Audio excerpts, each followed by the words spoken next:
शिवसेनेचा वर्धापन दिन उद्या साजरा होतोय। या वर्धापन दिनावरनं आता शिवसेना आणि उभाटा गटामध्ये आरोप प्रत्यारोप सुरू झालेले आहेत। बाळासाहेबांच्या विचारांशी बेईमानी करणाऱ्यांनी वर्धापन दिन साजरा करू नये असं वक्तव्य संजय राऊतांनी केलंय।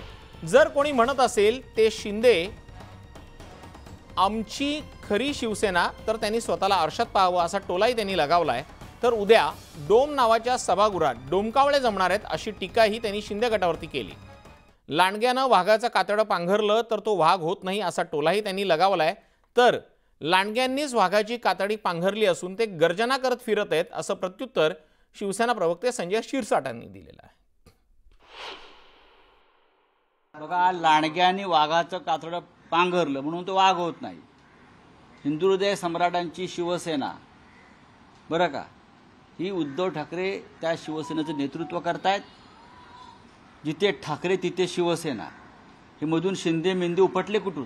हे लांडगे जे आता आजकाल बोलायला लागलेत ना, ज्यांचा पक्षाशी काही संबंध नव्हता, जे कधी पक्षाच्या कोणत्याही आंदोलनात नव्हते, ज्यांनी कधीही लाट्याकाट्या खाल्ल्या नाहीत, हे लांडगे आता वाघाचं कातडं अंगावर घेऊन गर्जना करायला लागलेले आहेत। म्हणून जनताही जाणते, शिवसैनिक हे जाणतात की ह्या लांडग्यापासून पक्षाला धोका आहे। वाघ आला रे आला असं म्हणू यांनी पक्षाची वाट लावलेली आहे। म्हणून आता लोक यांच्याकडे लांडग्याच्या नजरेनेच पाहत आहेत।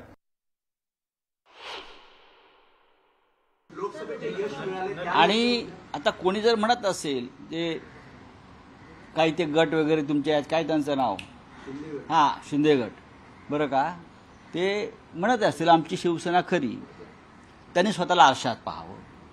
बाळासाहेबांची शिवसेना स्थापन झाली तेव्हा ते कुठे होते, कोणत्या गोधडीत रांगत होते? डोम नावाच्या सभागृहामध्ये कुठेतरी हे डोमकावळे जमणार आहेत उद्या। जसं सगळ्या गोष्टीला मी साक्षीदार आहे, या भावनेतून त्यांनी केलेले हे विधान आहे। म्हणून आम्ही जो काय वर्धापन दिन आता 19 तारखेला जो काय साजरा करतोय, त्या साजरा करत असताना ज्या डोममध्ये आम्ही साजरा करतोय, त्याच डोममध्ये हा डोमकावळा राहुल नार्वेकरांनी निकाल दिल्यानंतर सगळ्याला घेऊन महापत्रकार परिषदेच्या नावाखाली या डोमकावळ्याने तिथं मेळावा घेतला होता। आणि म्हणून आता आम्ही घेतोय तर हे त्याला कुठेतरी टोचतंय।